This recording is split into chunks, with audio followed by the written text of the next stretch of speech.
Hello aspirants, welcome to Ekam IAS academy. ఈరోజు మనం వీడియోలో ఒక ఇంట్రెస్టింగ్ టాపిక్ డిస్కస్ చేయబోతున్నాం. అది ఏంటంటే హిందూ మ్యారేజెస్ గురించి. రీసెంట్గా సుప్రీంకోర్టు ఒక సెన్సేషనల్ జడ్జ్మెంట్ ఇచ్చింది.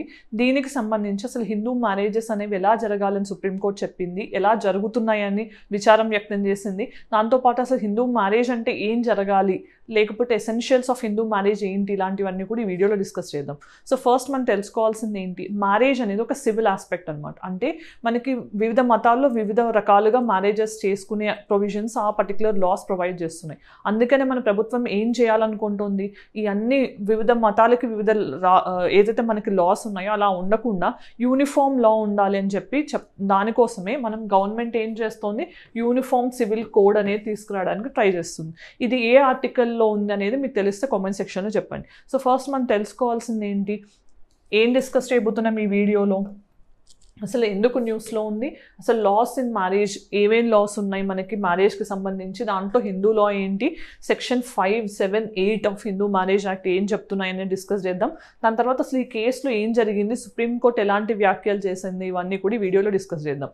సో ఫస్ట్ థింగ్ ఏంటంటే మనం అర్థం చేసుకోవాల్సింది, ఇది ఇండియన్ సొసైటీ పార్ట్లో important. At the same time మనకి వైఏ న్యూస్. రీసెంట్గా సుప్రీంకోర్టు ఏం చెప్పింది, అన్నీ ఏవైతే నార్మల్గా పెళ్ళిలో భాగంగా జరగాల్సిన తంతువులు కానీ ఇలాంటివన్నీ కూడా జరగకుండా ఒక మ్యారేజ్ జరిగితే అది లీగల్ మ్యారేజ్ కాదు అని చెప్పింది అనమాట. అంటే నార్మల్గా హిందూ మ్యారేజ్లో కొన్ని పర్టికులర్ రిచువల్స్ ఉంటాయన్నమాట. ఆ రిచువల్స్ ఏంటి, సప్తపది లాంటివి కానీ, లేకపోతే 7 అడుగులు, దాంతోపాటు అగ్ని చుట్టూ తిరగడం కానీ, లేకపోతే మాంగళ్య ధారణ కానీ, ఇలాంటివన్నీ జరగకుండా జరిగే పెళ్ళిళ్ళు హిందూ మ్యారేజ్ యాక్ట్ కింద లీగల్ మ్యారేజెస్ కాదు అని చెప్పి సుప్రీంకోర్టు చెప్పింది అనమాట.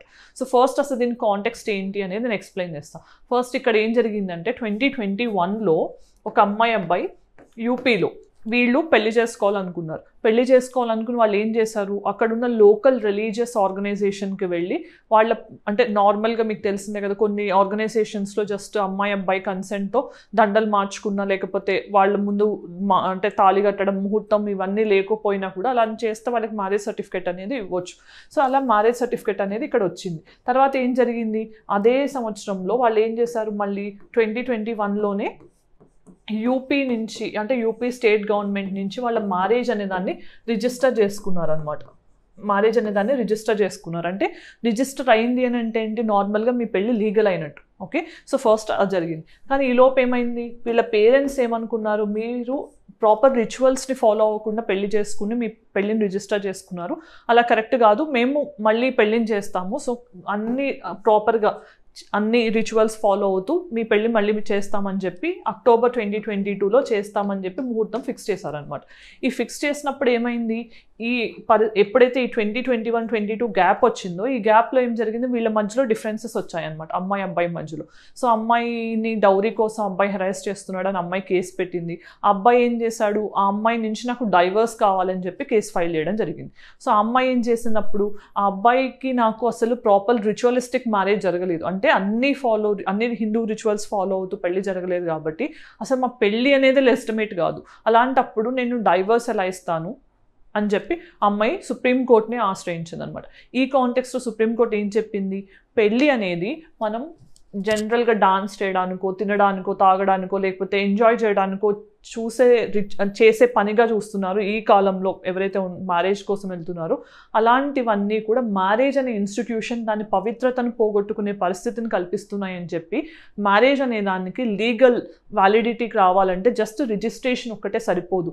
రిజిస్ట్రేషన్ రావాలి అని అంటే ఫస్ట్ అసలు మ్యారేజ్ అనేది రిచువల్స్ ప్రకారం జరిగిందా లేదా అనేది చెక్ చేయాలి.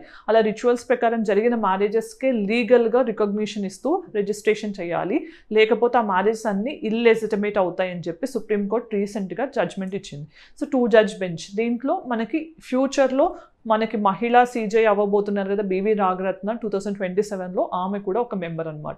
ఇంకొక జడ్జి జార్జ్ అనే ఆయన ఉన్నారు. సో వీళ్ళిద్దరూ కలిసి కూడా హిందూ మ్యారేజ్ అనేది ఖచ్చితంగా అన్ని పద్ధతులను ఫాలో చేస్తూ జరిగినప్పుడు మాత్రమే దాన్ని లెజిటిమేట్ అనాలి అని చెప్పి చెప్పడం జరిగింది. ఇది కేస్ కాంటెక్స్ట్ అనమాట. సో ఫస్ట్ మనం తెలుసుకోవాల్సిన అంశాలు ఏంటి, అసలు మ్యారేజ్కి సంబంధించి లాస్ ఏమున్నాయి ఇండియాలో అంటే ఒక సింగిల్ లా లేదు. అందుకనే మనం ఏం అడుగుతున్నాం, ఇప్పుడు గవర్నమెంట్ ఏం తీసుకురావాలనుకుంటుంది, యూనిఫామ్ సివిల్ కోడ్. ఓకే, ఉమ్మడి పౌర స్మృతి అనమాట. సో మనం ఇక్కడ ఏంటి, యూనిఫామ్ సివిల్ కోడ్ ఎందుకు కావాలనుకుంటున్నామంటే డిఫరెంట్ రిలీజియన్స్కి డిఫరెంట్ రిలీజియస్ లాస్ ఉన్నాయి. కానీ మనకి హిందూ మ్యారేజ్ యాక్ట్ అనేది మన హిందూస్కి అంటే హిందూస్ ఫర్ ఎగ్జాంపుల్ హిందూ అంటే హిందూనే కాకుండా బుద్ధిస్ట్ కానీ సిక్ కానీ జైన్స్ కానీ ఇలాంటి వీళ్ళందరినీ ఇంక్లూడ్ చేస్తూ హిందూ మ్యారేజ్ యాక్ట్ అనేది ఎప్పుడు తీసుకొచ్చారు 1955లో తీసుకొచ్చారు అనమాట 1955లో. మీకు గుర్తుంటే మన ఇండియన్ కాన్స్టిట్యూషన్కి father or maker of Indian కాన్స్టిట్యూషన్గా పిలుచుకునే అంబేద్కర్ గారు హిందూ కోడ్ బిల్ విషయంలోనే ఆయన లా మినిస్టర్ పదవి నుంచి రాజీనామా చేసి బయటకు రావడం జరిగింది ఫస్ట్ క్యాబినెట్ నుంచి. దానికి మెయిన్ హిందూ కోడ్ బిల్లో వన్ ఆఫ్ ద యాక్ట్ మనకున్నది హిందూ మ్యారేజ్ యాక్ట్. దాంట్లో పాటు Hindu succession and maintenance act, ఇట్లా మనకు కొన్ని ఇంకా 4-5 రకాల యాక్ట్స్ ఉన్నాయి. వాటన్నిటిని కలిపి హిందూ కోడ్ బిల్ అంటాం. ఈ డిఫరెన్సెస్ ఆయనకి జవహర్లాల్ నెహ్రూ గారితో రావడం వల్లనే ఆయన ఈ బిల్ విషయంలోనే రిజైన్ చేయడం కూడా జరిగింది. సో ఫస్ట్ మనం తెలుసుకోవాల్సింది ఏంటి, ఈ పర్టికులర్ లాస్ అనేవి ఎందుకు ఉన్నాయి, యూనిఫామ్గా ఒక లా లేదు అని అంటే కూడా మీరు యూనిఫామ్ సివిల్ కోడ్కి అగెయిన్స్ట్గా ఒక పాయింట్ రాయాల్సి వస్తే రాసేది ఆర్టికల్ ఏంటి, ఆర్టికల్ 25. ఎందుకు అంటే మనకి రిలీజియస్ ఫ్రీడమ్ అనేది రాజ్యాంగం కల్పిస్తోంది. రిలీజియస్ ఫ్రీడమ్ అంటే మతపరమైన స్వేచ్ఛ, అంటే మన ఓన్ లాస్ మనం మతపరంగా మనం ఫాలో అయ్యే రైట్స్ మనకు ఉన్నాయి. అట్ ద సేమ్ టైం మనకి ఆర్టికల్ 44 కూడా అవసరమే. సో ఇలా ఈ రెండు కూడా ఎప్పుడు కాంట్రవీనింగ్గా ఉన్నాయన్నమాట. ఈ కాంటెక్స్లో అసలు మ్యారేజ్కి సంబంధించిన లాస్ ఏమున్నాయంటే ఫస్ట్ హిందూ మ్యారేజ్ యాక్ట్ అనేది హిందూస్కి ఉంది. ఇది ఎవరెవరికి వర్తిస్తుంది, ఇందాక నేను చెప్పినట్టు హిందూస్, సిక్స్, బుద్ధిస్ట్ అండ్ జైన్స్కి వర్తిస్తుంది. ఏ ప్రొవిజన్ ప్రకారం, ఆర్టికల్ 25 క్లాస్ 2B ప్రొవిజన్ ప్రకారం ఇది హిందూ అంటే ఈ అందరూ వస్తారు అని చెప్పి చెప్తోంది అనమాట. దెన్ మనం తెలుసుకోవాల్సింది ఏంటి, దీంట్లో ఇచ్చిన కండిషన్స్ ఏంటి, కొన్ని కండిషన్స్ ఇచ్చారు essentials of a Hindu marriage అని. అది ఏ ప్రొవిజన్స్లో ఇచ్చారు, సెక్షన్ 5లో ఇచ్చారు. So section 5 of Hindu marriage యాక్ట్లో ఏంటంటే పెళ్ళి హిందూ మ్యారేజ్ ప్రకారం అంటే హిందూ రిలీజియస్ లా ప్రకారం పెళ్లి జరగాలి అంటే కొన్ని ఎసెన్షియల్స్ ఉన్నాయి. అంటే ఇవి జరిగితేనే పెళ్ళి వ్యాలిడ్ అవుతుంది. అలాంటివి ఏంటి అంటే కనుక ఫస్ట్ థింగ్ మనం ఇక్కడ నేను డీటెయిల్గా ఇచ్చాను మీకు అన్ని. సో ఫస్ట్ థింగ్ ఏంటంటే ఇద్దరికి అంటే అమ్మాయికి కానీ అబ్బాయికి కానీ ఆల్రెడీ లివింగ్ స్పౌస్ ఉండకూడదు, అంటే ఇంకొక పార్ట్నర్ లివింగ్గా ఉండకూడదు. ఫర్ ఎగ్జాంపుల్ డైవర్స్ తీసుకుంటే అది ఫైన్, బట్ లివింగ్ స్పౌస్ ఉండకూడదు. అంటే వాళ్ళిద్దరు లీగల్గా రిలేషన్షిప్లో వెడెడ్ రిలేషన్షిప్లో ఉన్న వాళ్ళు మళ్ళీ పెళ్లి చేసుకోవడాన్ని హిందూ మ్యారేజ్ యాక్ట్ అనేది ప్రొహిబిట్ చేస్తుంది అనమాట. సో ఫస్ట్ థింగ్ అది. దాని తర్వాత సెకండ్ ప్రొవిజన్ ఏంటి, అన్సౌండ్ మైండ్ ఉండకూడదు, అంటే వాళ్ళు నిర్ణయం తీసుకోలేని పరిస్థితుల్లో వాళ్ళ మెంటల్ కండిషన్ ఉండకూడదు. దాంతోపాటు వాళ్ళు ఇన్సైన్గా ఉండకూడదు, ఇన్సేనిటీ ఉండకూడదు. ఎట్ ద సేమ్ టైం అబ్బాయిలకైతే మినిమం 21 ఇయర్స్ కంప్లీట్ అవ్వాలి, అమ్మాయికి అయితే 18 ఇయర్స్ కంప్లీట్ అవ్వాలని కూడా ఈ లా చెప్తోంది. దాంతోపాటు మనం తెలుసుకోవాల్సింది ముఖ్యంగా ఏంటి, వాళ్ళిద్దరు ఒకరికొకళ్ళు సంబంధించిన వాళ్ళు అవ్వకూడదు. అంటే ఫర్ ఎగ్జాంపుల్ తమ్ముడిని అన్నని పెళ్లి చేసుకోవడం కానీ తండ్రిని చేసుకోవడం కానీ ప్రొహిబిటెడ్ డిగ్రీస్ ఉన్నాయన్నమాట హిందూ లాలో. అలాంటి వాళ్ళ మధ్యలో పెళ్లి అనేది కూడా వ్యాలిడ్ కాదు. దాంతోపాటు మోస్ట్ ఇంపార్టెంట్లీ సపిండాస్ అవ్వకూడదు. దీని గురించి కూడా నేను ఒక వీడియో చేశాను. సపిండా మ్యారేజ్ అంటే ఏంటి, సపిండా అంటే ఏంటి, సేమ్ యాన్సిస్టర్ నుంచి వచ్చేవాళ్ళు. ఫర్ ఎగ్జాంపుల్ ఈ సపిండా మ్యారేజెస్ అనేవి నార్త్ ఇండియాలో ఇల్లీగల్. అంటే ఏంటి సపిండా అంటే ఏంటి, ఫర్ ఎగ్జాంపుల్ మన సదర్న్ ఇండియాలో మేనమామల్ని చేసుకోవడం అది చాలా క్వైట్ కామన్, అంటే అమ్మ తమ్ముళ్ళని చేసుకోవడం అనేది చాలా కామన్. కానీ నార్త్ ఇండియాలో అలాంటి మ్యారేజెస్ లీగల్ మ్యారేజెస్ కాదు. కానీ సదర్న్ ఇండియాలో మనం ఎలా ఎలో చేస్తున్నాం, ఇక్కడ హిందూ మ్యారేజ్ యాక్ట్ చెప్తోంది కదా సపిండా మ్యారేజెస్ అనేవి ఉండకూడదు అని. అంటే మనకి ఎప్పుడైతే కనుక లోకల్ కస్టమ్స్ ఉన్నాయో, అంటే కొన్ని సంవత్సరాల నుంచి మనం అది ప్రాక్టీస్ చేస్తున్నాము మన కల్చర్లో భాగంగా, లేకపోతే ఆ పర్టికులర్ కాస్ట్ వాళ్ళలో ఇది ప్రాక్టీస్గా ఉంది అని ప్రూవ్ చేస్తే అప్పుడు ఈ హిందూ మ్యారేజ్ యాక్ట్ ప్లేస్లో ఆ పర్టికులర్ కస్టమ్ అనేది వ్యాలిడ్ అవుతుంది అనమాట. సో అందుకని సదర్న్ ఇండియాలో సపిండా మ్యారేజెస్ చెల్లుబాటు అవుతున్నాయి, నార్త్ ఇండియాలో అవ్వట్లేదు అనమాట.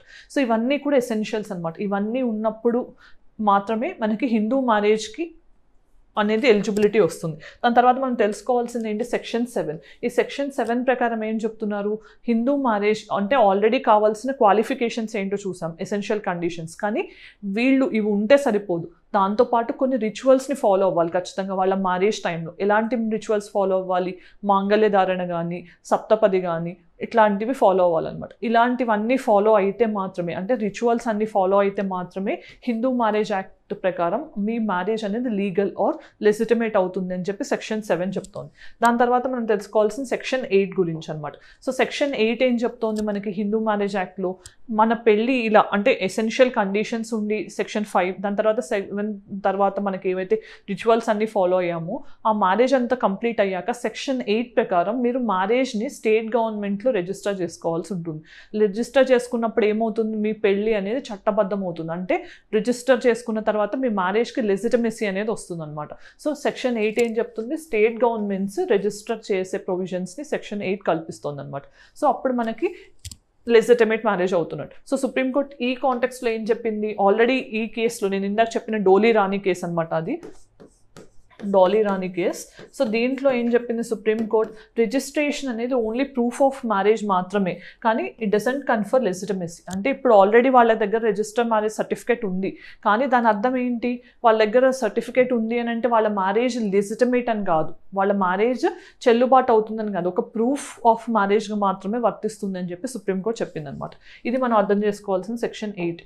దాని తర్వాత అసలు ఈ కేసు కాంటెక్స్ట్ అనేది ఏంటి, సుప్రీంకోర్టు చాలా మంచి వ్యాఖ్యలు చేసింది ఈ కాంటెక్స్ట్లో. ఏంటి అంటే మ్యారేజ్ అనేది సాక్రమెంట్ని లూజ్ అవుతుంది, ఆర్ సంస్కారం అనేది, అంటే మన ట్రెడిషనల్ కల్చర్లో సనాతన ధర్మంలో మన మ్యారేజ్ అనే దాన్ని చాలా గొప్పగా చూస్తాం. అలాంటివన్నీ కూడా ఇప్పుడు ప్రస్తుతం ఎలా మారుతున్నాయి, మ్యారేజ్ అనేది సింగింగ్కి, డాన్సింగ్కి, లేకపోతే ఫుడ్ తినడానికి, ఎంజాయ్ చేయడానికి ఒక ఈవెంట్లా మాత్రమే చూస్తున్నారు యూత్ ప్రస్తుతం. సో అలాంటివన్నీ కూడా మ్యారేజ్ అనే ఇన్స్టిట్యూషన్ని దెబ్బతీస్తున్నాయి, దాని పవిత్రతను దెబ్బతీస్తున్నాయి అని చెప్పి సుప్రీంకోర్టు చెప్పడం జరిగింది. దాంతోపాటు అసలు ఇది నెక్స్ట్ జనరేషన్స్కి ఒక ఫౌండేషన్ లాగా వర్క్ చేస్తుంది కాబట్టి మ్యారేజ్ అనే దాన్ని మనం బెటర్గా ప్రొటెక్ట్ చేసుకోవాలని. దాని తర్వాత marriage is not a commercial transaction అని, అంటే డౌరీ ఇచ్చిపుచ్చుకోవడం కానీ గిఫ్ట్స్ ఇచ్చిపుచ్చుకోవడానికి కాదు మ్యారేజ్ అనేది జరగాల్సింది, ఈ రిచువల్స్ అన్నీ ఫాలో అయ్యి ఎసెన్షియల్ కండిషన్స్ ఉంటేనే అది మ్యారేజ్ వ్యాలిడ్ అని చెప్పి సుప్రీంకోర్టు చెప్పింది. సో దాంతోపాటు ఇక్కడ చెప్పినట్టు సాంగ్ ఆన్ డాన్స్ కానీ లేకపోతే వైనింగ్ అండ్ డైనింగ్ కాదు పెళ్ళి అనేది అని కూడా సుప్రీంకోర్టు చెప్పడం జరిగింది. సో ఇదంతా కూడా రీసెంట్గా సుప్రీంకోర్టు మ్యారేజ్ అనే పాయింట్ ఆఫ్ వ్యూలో చేసిన రిమార్క్స్ అనమాట. దాంతో మనం ప్రీవియస్ వీడియోలో ఇచ్చిన క్వశ్చన్ చూద్దాం. With reference to representation of people's act 1951. So first one, a person to be elected to the state legislative council, అంటే ఎమ్మెల్సీగా ఎన్నుకోవాలనుకుంటే he may not be an elector of an assembly constituency in the concern state, అంటే ఈ స్టేట్లోనే అతను ఎలెక్టర్గా ఉండాల్సిన అవసరం లేదు, ఎమ్మెల్సీకి అలాంటి డొమిసైల్ రిక్వైర్మెంట్ ఏం లేదు, ఇది కరెక్టే. Then a person to be elected to the legislative assembly must be an elector for the assembly constituency in the concern state, అలా కూడా ప్రొవిజన్ లేదు. ఎక్కడైనా ఆయన ఇండియాలో ఎక్కడైనా ఎలెక్టర్గా ఉండొచ్చు, కానీ ఇక్కడ మస్ట్ అని అంటున్నాడు కాబట్టి ఈ ప్రొవిజన్ కూడా ఈ ప్రొవిజన్ కరెక్టే, ఈ ప్రొవిజన్ రాంగ్ అనమాట. సో ఎలెక్టర్గా ఉండాల్సిన అవసరం లేదు, answer 2 only is the answer. Then ఈరోజు ప్రాక్టీస్ క్వశ్చన్ చూద్దాం. Which of the following is correct with respect to section 5 clause 1 of Hindu marriage act 1955. దీంట్లో ఏ ఆప్షన్ కరెక్ట్ అనేది ఆన్సర్ కామెంట్ సెక్షన్లో చెప్పండి. దాని తర్వాత mains question, discuss the possible factors that inhabit India from enacting for its citizen a uniform civil code as provided in the directive principles of state policy. So వీటిల్లో మనకి uniform civil code తీసుకురావడానికి possible factors ఏంటి, దానికి ఉన్న అడ్డంకులు ఏంటి అనేవి కూడా ఆన్సర్ చేయడానికి ట్రై చేయండి. సో మనం వీడియో ఎండింగ్కి వచ్చేసాం కాబట్టి వీడియోలో ఏం డిస్కస్ చేసాం, సుప్రీంకోర్టు రీసెంట్గా హిందూ మ్యారేజ్ యాక్ట్కి సంబంధించి ఏం వ్యాఖ్యలు చేసింది, ఆ కేసు ఏంటి అనేది చూసాం. దాంతోపాటు ఎలాంటి పరిస్థితుల్లో జరిగిన పెళ్లి మాత్రమే legal marriage or legitimate marriage అని సుప్రీంకోర్టు చెప్పింది. దాంతోపాటు మనం section 7, section 8, section 5 of Hindu marriage act ఏంటి అనేది కూడా డిస్కస్ చేసాం. సో ఇది ఈ రోజుకి సంబంధించిన వీడియో డిస్కషన్. మీకు ఇది ఇన్ఫర్మేటివ్గా అనిపిస్తే మీ కామెంట్ సెక్షన్లో చెప్పండి. Thank you for watching. Have a great day.